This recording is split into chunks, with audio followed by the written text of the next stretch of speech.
ఇట్లా చెప్పండి దీన్ని ఎట్లా చూస్తారు?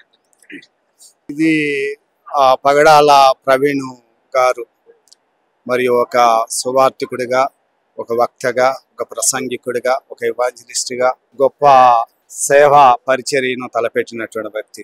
అంత మాత్రమే కాదు, ఇప్పుడున్నటువంటి మీడియా ప్రభావమును దృష్టిలో ఉంచుకొని ఒక కమ్యూనిటీని చిన్న చూపు చూస్తున్నటువంటి, అంటే మతము అనేటువంటి సంబోధిస్తూ, ఇది మతము కాదు, ఇది మనసును మార్చేటువంటిది.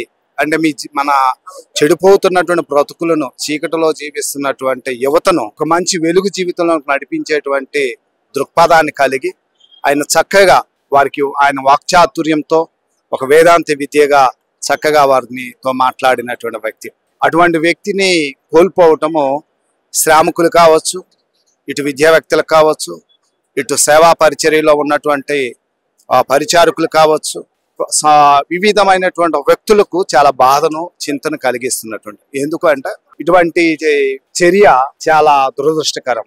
సో ఎవరైతే ఒక కమ్యూనిటీని ఇది మతముగా పోల్చుకొని, ఇది ఒక వ్యవస్థగా, ఇదేదో ఒక తీసివేయబడినటువంటిదిగా ఈ దేశంలో అన్నట్లుగా చిన్న చూపు చూస్తూ మాట్లాడుతున్నటువంటి వారందరికీ కూడా చాలా చాతుర్యంతో మరి రాజ్యాంగం ఇచ్చినటువంటి ఆర్టికల్ 96 265 ఆర్టికల్ సెక్షన్ 295 మరి మత చట్టంగా 320 ప్రకారంగా, రాజ్యాంగం సెక్షన్ ప్రకారంగా మనం ఆలోచన చేసినప్పుడు ఆయన చాలా చాతుర్యంతో మరి అనేకులను వాయిస్ ని, ఇది ఒక మంచి చర్యగా ఆయన వారు మాట్లాడుతున్నటువంటి మతోన్మాదులు కానీ సంబోధిస్తున్నటువంటి వారికి తను మీడియా పరంగా చాలా చక్కగా సమాధానాన్ని ఇచ్చినటువంటి వ్యక్తి డిబేట్ విషయాలలో.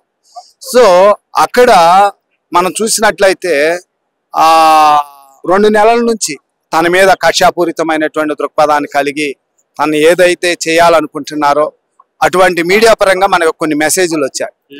దాని ప్రకారంగా ఆర్టికల్ 507 ప్రకారంగా, సెక్షన్ ప్రకారంగా ఆలోచన చేసి ఇప్పుడు చేశారు అనేది కాదు, అసలు ముందుగానే కుట్రపూరితంగా, ద్వేషపూరితంగా ఆ పదాన్ని ఉపయోగించారు కదా. అసలు వాళ్ళని ముందు శరణ్ చేసుకొని గౌరవనీయులైనటువంటి ముఖ్యమంత్రి గారు, హోమ్ మినిస్టర్ అయినటువంటి అనిత గారు, మరియు జనసేన నాయకులు అయినటువంటి పవన్ కళ్యాణ్ గారు ఆ మీడియా ఫుటేజ్ని తీసుకొని అసలు వారు ఏ ఉద్దేశంతో ఆ మాట అన్నారు, దాని ప్రకారంగా 507 ప్రకారంగా వారిపై కేసు నమోదు చేసి వారిని ముందు పట్టుకుంటే ఈ జరిగినటువంటి సంఘటన ఏంటో బయటకు వస్తాయి, మూలాలు బయటకు కదులుతాయి అనేటువంటిది మా యొక్క ఆలోచన, మా తలంపు.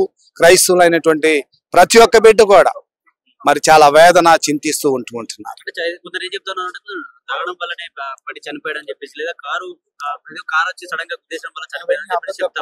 సో మనము ఆ ఫుటేజ్, వారు ఇచ్చినటువంటి ఫుటేజ్ ప్రారంభం ఏడో జరిగింది అన్నారు, మధ్యలో ఏం జరిగిందని తెలియాలి.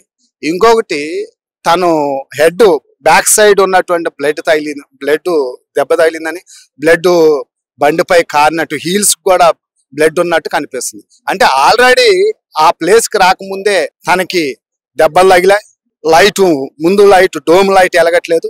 తన ఆ బండి మీద ఉన్నాడే కానీ తను సరైనటువంటి పొజిషన్ లో లేడు. అంటే అప్పటికే తను ఇదైపోయాడు. ఆ పొజిషన్ కానొచ్చింది, తర్వాత పొజిషన్ కనిపించలేదు, ఏకంగా మరలా పడిపోయినట్టుగా ఉంది. ఇంకొకటి ఆయన బండి ఆ కాస్ట్లీ బండి, ఆ బండి కొనేటప్పుడు వాళ్ళకి హెల్మెట్ కూడా ఇస్తాడు, ఆయన పెట్టుకునే హెల్మెట్ కూడా సపరేట్. కానీ అక్కడికి వచ్చేళ్ళకి నేను పడిపోయినటువంటి వ్యక్తికి హెల్మెట్ జీవా ఏదో సంథింగ్ సపరేట్ హెల్మెట్ తన నెత్తికి తగిలిచ్చింది. మాస్క్ పడి ఉంది, ఆ మాస్క్ కూడా స్పెషల్ గా ఉంది.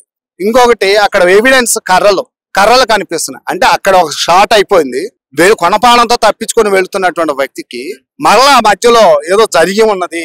అక్కడ ఉన్నటువంటి కర్రలు అంటే అక్కడ షాట్ లో కొట్టడం వల్ల ఆడ పడిపోయినటువంటి, చనిపోయాడని నిర్ధారణ చేసుకొని వెళ్ళిపోయినట్లుగా ఆడ సంఘటన కానొస్తుంది. సో ప్రభుత్వం వారు ఇప్పుడున్నటువంటి పరిస్థితిని బట్టి వారికి తెలుసు నిజాలు, అందునిమిత్తమే ఏ అలజడి కలగకుండా చేయడం కొరకే వారు అలా దాచి ఉంచుతున్నారేమో అనేటువంటి అనుమానాలు మాకు కలిగిస్తున్నాయి.